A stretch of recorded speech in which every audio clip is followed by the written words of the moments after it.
सन 1800 ये वो दौर था जब देश में मराठा और मुगल सल्तनत बिखर रही थी और अंग्रेज भारत में अपनी जड़ों को मजबूत कर चुके थे।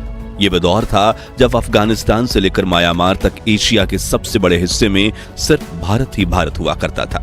ये वो दौर था जब भारत की आबादी सिर्फ 17 करोड़ थी, जिनमें से करीब 10% पुरुष और 1% महिलाएं ही पढ़ी लिखी हुआ करती थीं। शायद इसी वजह से मीलों दूर से आए अंग्रेजों ने भारत पर कब्जा जमा लिया था। ईस्ट इंडिया कंपनी की सरकार ने गरीबों और किसानों का शोषण शुरू कर दिया था और सोने की चिड़िया कहे जाने वाले भारत को लूटने में कोई कसर नहीं छोड़ी थी। लेकिन क्या आपने कभी सोचा है उस दौर में आम भारतीयों की जिंदगी आखिर कैसे हुआ करती थी? उनका रहन सहन और पहनावा कैसा होता था? उस दौर के भारतीय लोग क्या काम किया करते थे और कैसे अंग्रेजों ने भारत के महान साम्राज्य की हुकूमत को अपने कब्जे में लिया था? अगर हाँ, तो आज का वीडियो आपके लिए खास है, क्योंकि आज हम सन 1800 के दौरान अखंड भारत के इतिहास से पर्दा उठाएंगे, जिसे ज्यादातर स्कूलों कॉलेजों में पढ़ाया नहीं जाता। लेकिन उसके पहले आप वीडियो को लाइक और चैनल को सब्सक्राइब कर दीजिए। सल्तनत और हुकूमत। 16वीं शताब्दी की शुरुआत में जब अंग्रेजों ने भारत में दस्तक दी तो शुरुआत में उनका उद्देश्य सिर्फ यहाँ व्यापार करना था। लेकिन जब देश के कई महान राजा उनकी मीठी बातों के शिकार नहीं हुए तो उन्होंने इस महान देश की सत्ता पर ही कब्जा करने का फैसला किया। बता दें कि भारत में कदम रखने वाली सबसे पहली ब्रिटिशर्स टोली के कैप्टन थे विलियम हॉकिंस, जिन्होंने 24 अगस्त 1608 के दिन सूरत के बंदरगाह पर पहला कदम रखा था और कुछ ही समय में उन्हें यह अंदाजा लग गया था कि वो कूटनीति से भारत को अपने कब्जे में कर सकते हैं। 1631 में जब शाहजहां ताजमहल बनवा रहे थे तभी अंग्रेज भारत में अपने पैर पसारने की कोशिश में लगे हुए थे। उस वक्त कुछ छोटे बड़े राजाओं के अलावा भारत में 2 बड़े साम्राज्यों की हुकूमत चलती थी, जिसमें पहला था औरंगजेब का मुगल एम्पायर और दूसरा था मराठा साम्राज्य। ये दोनों शक्तियां इतनी ताकतवर थीं कि इनके सामने अंग्रेज चाय कम पानी थे, मगर इनकी सबसे बड़ी कमजोरी थी एक दूसरे से नफरत।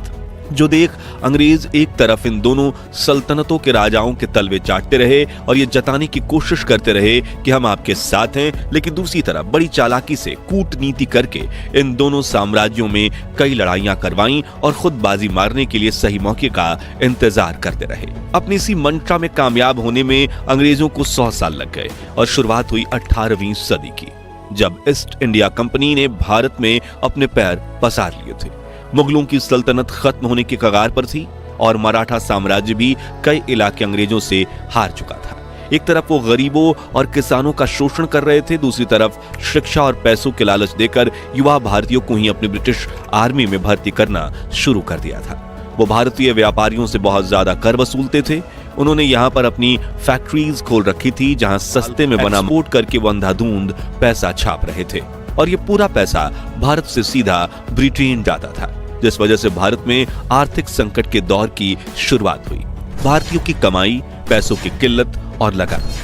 आपने ये कहावत तो सुनी होगी कि मेरी जरूरतें कम है इसलिए मेरे जमीर में दम है, जो 1800 के दौर में 90% भारतीयों के लिए सही साबित होती है। हालांकि हमारे भारतीय समाज में मौका परस्त लोगों का वजूद हमेशा से बना रहा है। उस वक्त भी कुछ मौका परस्त लोग ऐसे थे जो अंग्रेजों के तलवे चाटकर अधिक कमाई किया करते थे, जबकि आम भारतीय अपनी सभी जरूरतें पूरी तक नहीं कर पाते थे। एक तरफ जमींदार किसानों को कर्जा देकर ज्यादा ब्याज लेकर उन्हें लूटा किया करते थे, वहीं दूसरी तरफ किसान बाढ़, सूखे जैसी समस्याओं का सामना करते थे और अंग्रेजों द्वारा लगाया गया जानलेवा लगान तो किसानों की कमर ही तोड़ देता था। वही जो लोग खेती नहीं करते थे उनमें से कुछ छोटा मोटा व्यापार करते थे, जिन्हें अंग्रेज टैक्स और हफ्ता वसूली करके लूटने से बाज नहीं आते थे, जबकि कुछ लोग मजबूरी में चंद पैसों के लिए अंग्रेजों की फैक्ट्रीज में 16-16 घंटे काम किया करते। गांव का व्यापार। उस दौर के भारत की एक चीज बहुत अच्छी थी, वो है बार्टर सिस्टम, यानी सामान के बदले सामान देना। इसका इस्तेमाल भारत में ज्यादातर गाँव में किया जाता था। गांव में अगर कोई एक आदमी चावल उगाता था तो वो दूसरे आदमी से चावल के बदले गेहूं लेता था। जो आदमी सब्जी उगाता था उन सब्जियों के बदले चावल और गेहूं ले लेता था।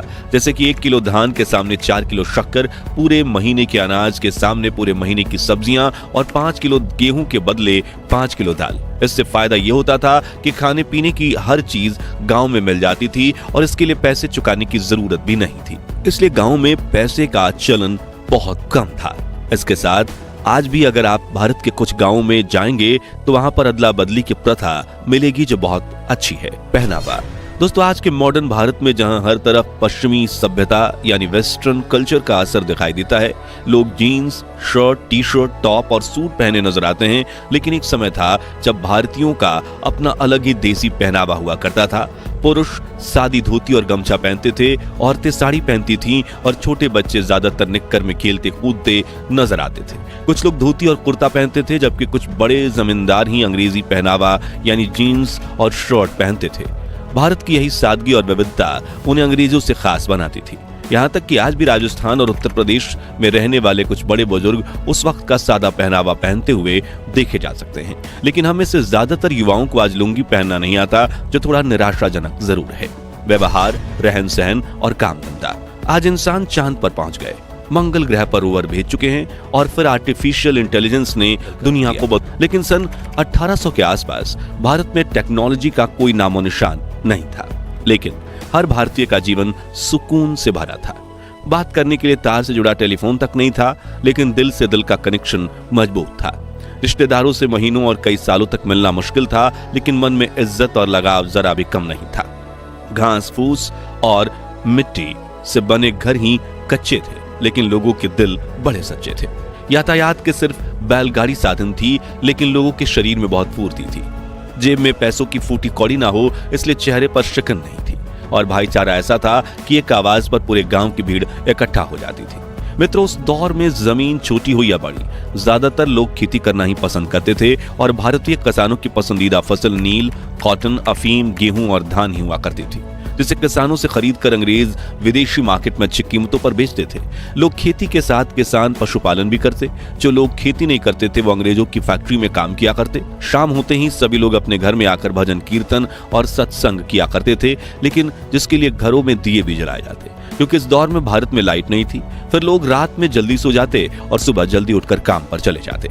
18वीं सदी के लोग बुजुर्गों का बहुत मान सम्मान करते थे, और घर से लेकर गांव में वही होता था जो बड़े बुजुर्ग कहते थे। हालांकि वो एक सा दौर था जब भारत में सबसे ज्यादा जातीय भेदभाव होता था। अलग अलग धर्मों में थोड़ा बहुत टकराव होना आम था, लेकिन एक ही धर्म में भी जाति व्यवस्था को माना जाता था।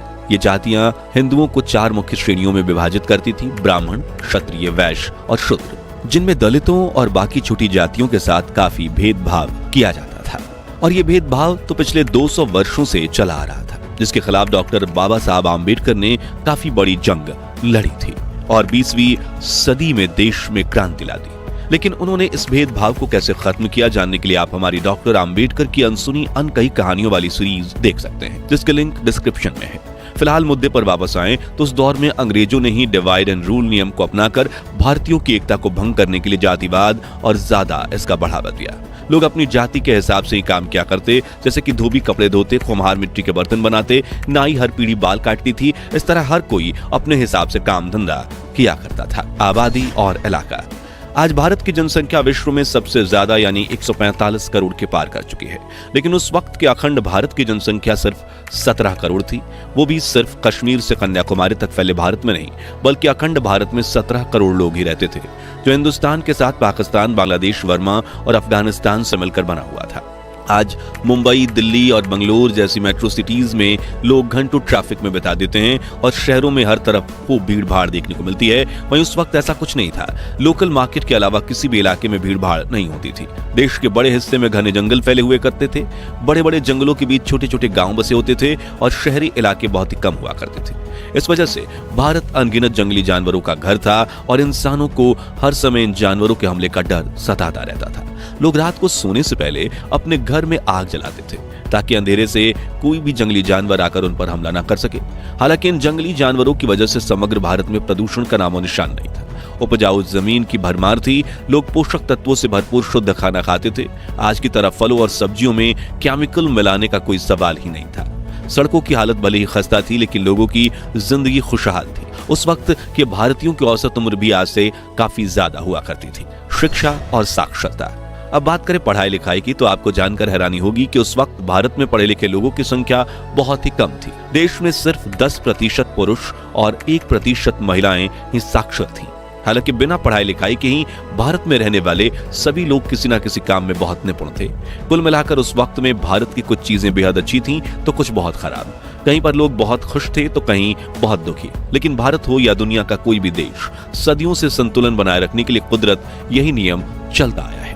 तो मित्रों, अगर आपको भी अखंड भारत के महान इतिहास पर गर्व है तो कमेंट बॉक्स में हमारे देश की तारीफ में 2 बोल जरूर लिखिए और ये भी बताइए कि उस दौर की वो खासियतें जो आज का मॉडर्न जमाना मिस कर रहा है, हमारी ये पेशकश पसंद आई हो तो वीडियो को लाइक और शेयर करके 11,000 लाइक्स के लक्ष्य को हासिल करने में हमारी मदद कीजिए। और ऐसे ही दिल छू लेने वाले वीडियोस के लिए हमारे चैनल को सब्सक्राइब करके पास वाली घंटी जरूर बजा दीजिए। जय हिंद, जय भारत।